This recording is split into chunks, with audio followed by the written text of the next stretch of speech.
answers to prayers. Yes, because when you are in bitterness, you cannot access the presence of God that can bring answers to prayer. So one of the consequences of unforgiveness, why you must let go so you don't break down, is the fact that it leads to unforgiveness. It was what? It hinders answers to prayers, and it opens doors to devil depriving you God's presence. Because whenever you are bitter, you are angry, you are this and that and that, you are not allowing the things God has in stock for you to come to you. So one of the consequences is, number one, we mentioned it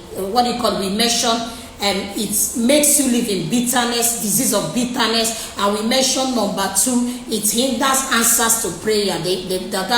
That syndrome, the issue with unforgiveness. And also it opens door for the devil. It opens door for the devil to oppress you.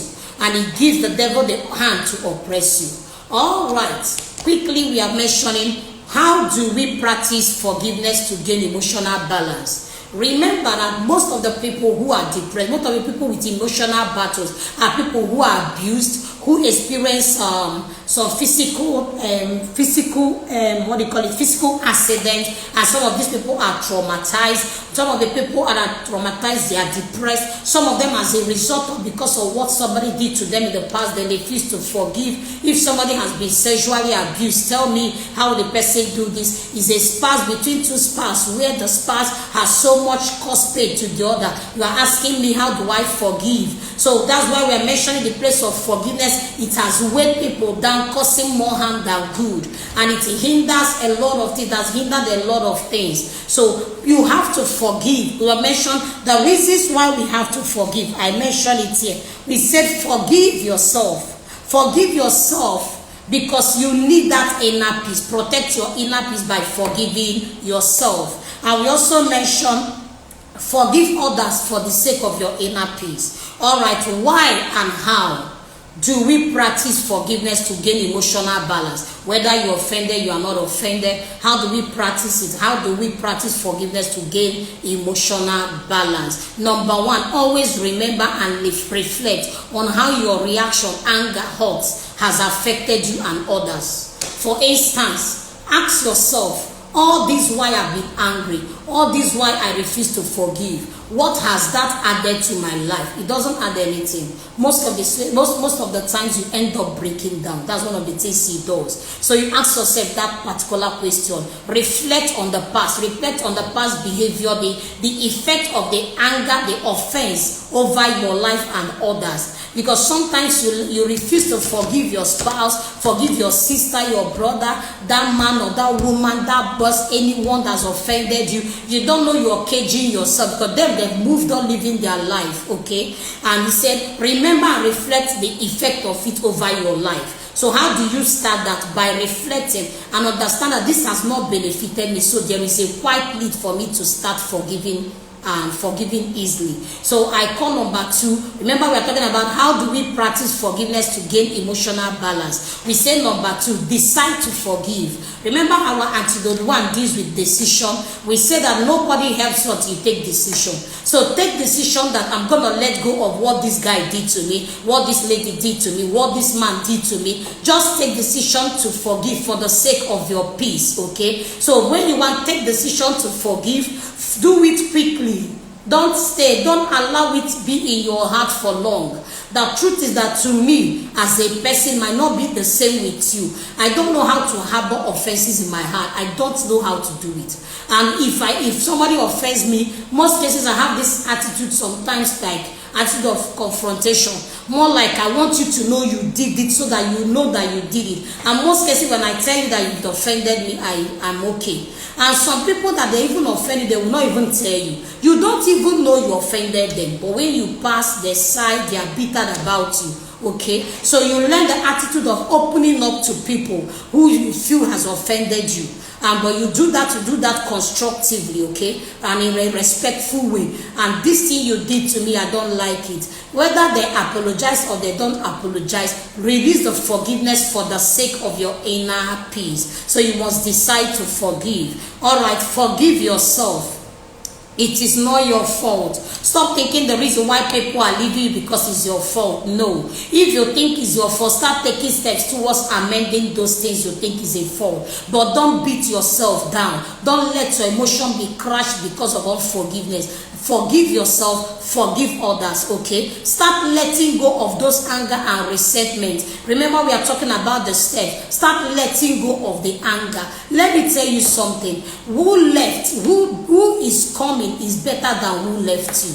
The job that you lost, the one that God is bringing for you, will be better than the one that you lost. That's one of the things God uses to compensate his people.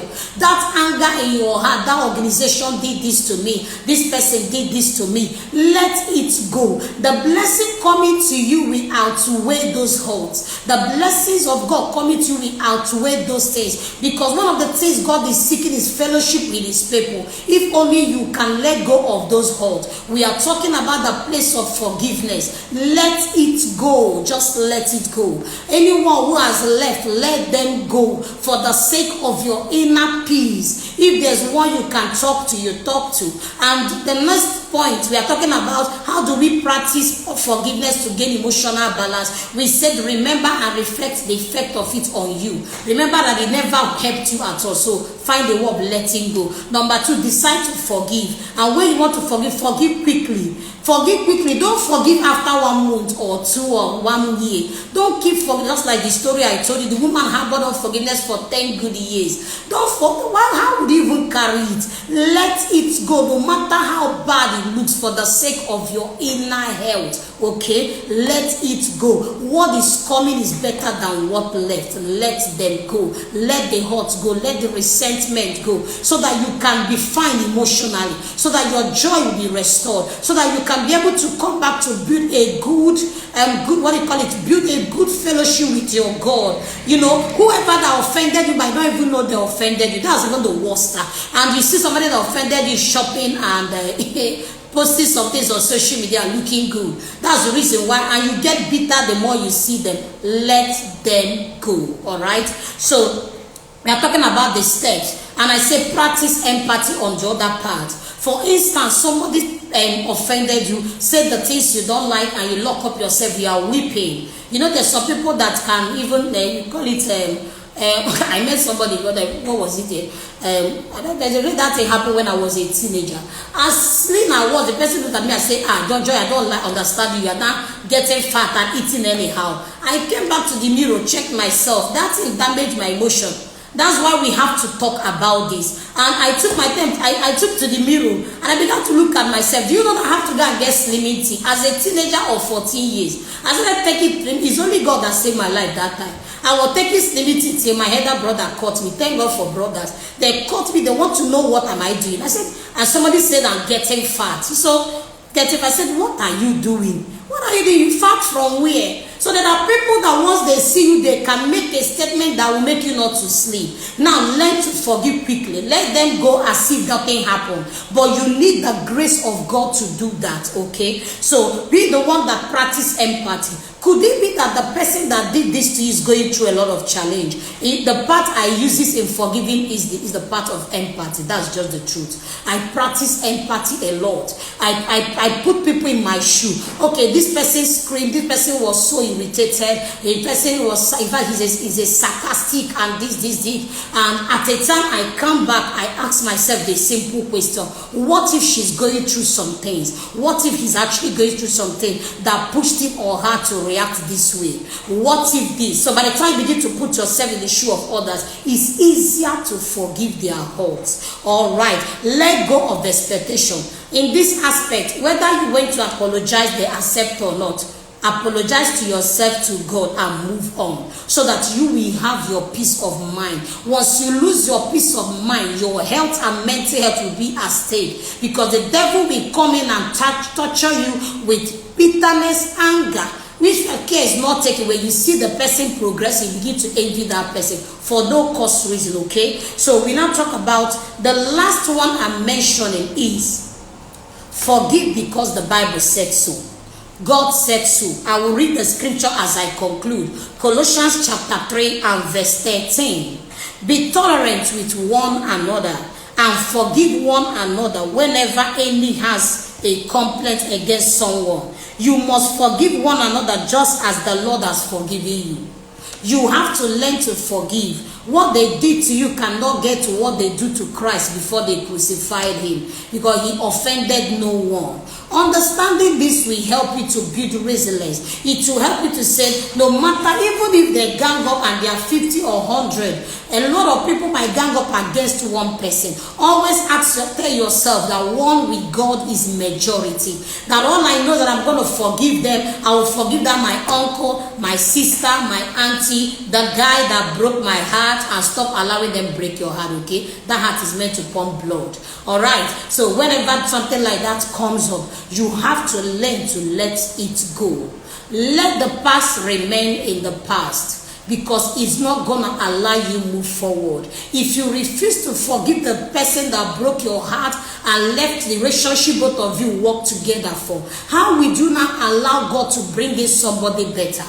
Can you take a decision tonight to forgive whoever and whatsoever, and no matter how many they are that has offended you? Forgive them, because God said you should forgive, so that him too will be able to forgive you. So forgive, because if you don't forgive, God will not forgive you. Your prayers will not be answered. And if you don't forgive, you keep living in bitterness that may be detrimental to your mental health and your physical health. Forgive, because if you refuse to forgive, you keep having issues in relationship with others. Forgive, because when you forgive, you build your inner peace. That is the most costly thing anybody has to fight to keep. Forgive, because when you forgive, you live more joyful. For a broken heart, who can bear? A merry heart doeth good like medicine, but a broken heart, who can bear? Forgive, so that your heart will marry. As long as your heart is marrying, it becomes easy for you to attract the man that will love you, attract the good things God has in stock for you. But a heart that is bitter cannot attract anything good from God. So as I conclude, remember the place of decision, renewal of your mind, confession in faith, the gratitude therapy. We talk about the word therapy. Yesterday we talked about the self-love. And if you love yourself so much, love your peace protected by forgiving the wrong of others. And first of all, forgive yourself, because you can't give what you don't have. So I bring today's episode to an end. Tomorrow is the last day. So even if as you are sleeping, ask the Holy Spirit the grace to forgive. God, give me grace. This offense is too much. Give me grace to forgive. Let me give you this last point. Leave offense ready. Forgive in advance. One day I was invited to speak in a youth program. The truth is that I taught them how to forgive in advance. Sometimes when somebody do something striking, I'll just say, I think this person, I think I have to forgive this. You quickly do. Sometimes the devil brings it back to you to weigh you down, to make you feel bitter, to make you feel worried, to lock up yourself. I said, no, I won't do that. I forgive you. If it's the part I have to confront you, constructive confrontation, I can meet you and say, this thing you did, I don't like it. But when you confront, don't expect positive answer. Just expect that you've been able to express yourself, and you want to do this because you don't want anytime you want to pray, something hinders your prayer. Okay, so take these steps, and you see that your emotions, God will be, all the steps we are releasing, God will use that to heal your emotions and keep you stable. Thank you for always connecting. Today is day 7, and tomorrow is the last day in this episode. It's going to be wonderful as we concluding. I love you all. Thank you for trusting us. Thank you for believing in us. Remember that we also have people in counseling sections. So please, you have somebody that is going through depression, going through some things you can't explain. Go about the reason, the symptoms of depression. Think about your friends, your family, your loved ones. If any one of them are going through this, please can you share message in the message page with them, so they can continue to receive the message of hope and live better. Okay, don't allow anyone commit suicide around you, because there is hope. God is the solution to all issues of life. See you at the same time tomorrow by 7. I love you so much. Thank you, Sandra, for connecting. Thank you, Aiba Priye. Thank you for the names I can see. Thank you, Barrister Ruth. Thank you, thank you, thank you, thank you. Thank you, Mr. Ojinta. Thank you for joining tonight. God bless you so much. See you same time tomorrow. My name is Joy Ene Oji, certified mental health and addiction counselor, trauma recovery coach, and depression therapist. Once again, see you tomorrow. Bye.